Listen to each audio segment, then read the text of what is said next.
गाड़ी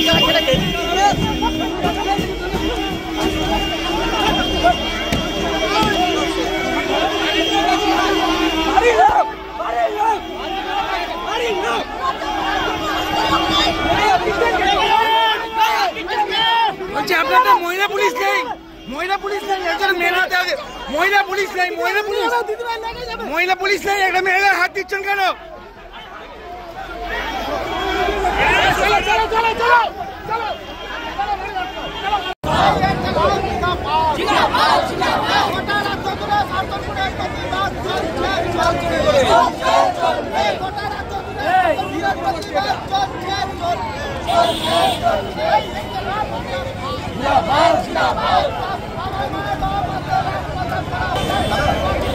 আমরা মেয়ের বাড়ির পক্ষ থেকে আমরা একটু যাবো, আমরা কলকাতা, আমরা কলকাতা যাবো, কলকাতা নিয়ে বেরিয়ে গেছো কে মেয়ে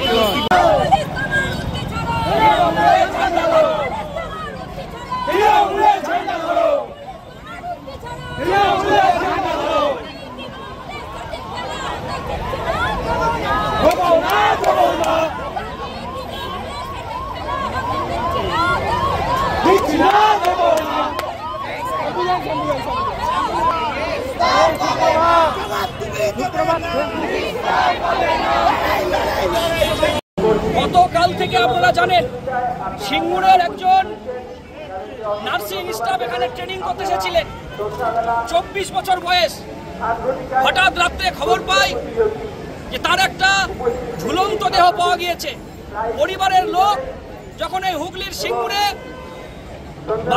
বাড়ির লোক কথা বলতে আসে, পুলিশ প্রশাসন প্রথমে বডিটাকে গায়েব করে দিয়েছিল, ভেবেছিল থানা চাপা দেবে। কিন্তু আমাদের এসএফআই, ডিওয়াইফআই এবং আইডিওয়ার কমরেডরা এবং গণতান্ত্রিক আন্দোলনের নেতৃত্বরা সকলে থানায় যায়, পরিবারকে সঙ্গে নিয়ে অভিযোগ জমা করে এবং অভিযোগ জমা করার পরবর্তী সময়ে ময়নাতদন্ত করার কথা বলেন। পরবর্তী ক্ষেত্রে ছাত্র যুব নেতৃত্বরা রাস্তা অবরোধ করেন এবং লড়াইয়ে থাকেন। আজকে সকালবেলায় যখন আমাদের গণ আন্দোলন নেতৃত্ব, ছাত্র যুব আন্দোলনের মহিলা নেতৃত্ব বলতেন এখানে ময়নাতদন্ত হবে না, কোনো মেডিকেল কলেজে হবে, তাহলে আমাদের প্রশ্ন, গতকাল যারা বললো তড়িঘড়ি করে ময়নাতদন্ত এখানেই হবে হুগলিতে, আর তারা আজকে কেন মেডিকেল কলেজে বলছে? তাহলে আমাদের প্রশ্ন এটাই যে তাহলে নিশ্চয় এখানকার ইনফ্রাস্ট্রাকচার ঠিক নেই, না হলে কোনো একটা জায়গায় তারা সেটিং করার চেষ্টা করছে। যেভাবে তিলোত্তমার বডিটাকে নষ্ট করার চেষ্টা করেছিল, পুড়িয়ে দেওয়ার চেষ্টা করেছিল, ময়নাতদন্ত সমস্ত রিপোর্টকে গোপন করার চেষ্টা করেছিল, একই পদ্ধতি থাকতে পারে। আজকে যখন আমাদের লোক গাড়ির সামনে দাঁড়িয়ে বলেছিল শুধুমাত্র একবার পরিবারের লোকের সঙ্গে কথা বলতে দিন, পরিবার কি বলছে আমরা শুনবো, এবং পরিবার যদি বলে বডি আপনাদেরকে নিয়ে যেতে দেবো, নিজেদের দেবে। কিন্তু এই এলাকার পুলিশ প্রশাসন আমাদের কর্মীদের উপরে মারধর করেছে। মর্গের ভিতরে আমাদের গণ আন্দোলন নেতৃত্ব প্রাক্তন যুব নেতাকে মারধর করেছে। মারধর করার পরে মবকে সরিয়ে দিয়ে, কমরেডদেরকে সরিয়ে দিয়ে বডি নিয়ে চলে গেছে। কোথায় গিয়েছে আমরা এখনো পর্যন্ত কোনো রকমের হদিশ পাচ্ছি না। আমরা চাইছি এই এলাকার যারা পুলিশ প্রশাসন আছে, আইসি আছে, এসডিপিও আছে, এসপি আছে, এদের কঠোরতম শাস্তি, এবং এদেরকে এলাকায় রাখা যাবে না। এরা এই এলাকার শান্তি শৃঙ্খলাকে নষ্ট করছে। দুজন কমরেড আমাদের ভর্তি আছে। কালকে বিকেল 5টার আগে এরাই ময়না তদন্ত করতে চেয়েছিল। আমরা প্রশ্ন করেছিলাম 5টার পরে কি ময়না তদন্ত করা যায়? ময়না তদন্ত তড়িঘড়ি করে প্রমাণ লোপাটের চেষ্টা করেছিল। আমরা সেই বডি কালকে আমাদের মর্গে প্রিজার্ভ করি।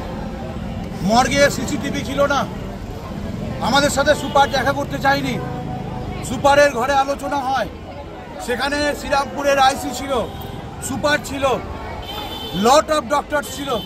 সেখানে বলা হয় আজকে ম্যাজিস্ট্রেটের উপস্থিতিতে এবং মেডিকেল বোর্ডের সামনে ওই নাবালিকার, ওই বোনের আজকে পোস্টমর্টম হবে।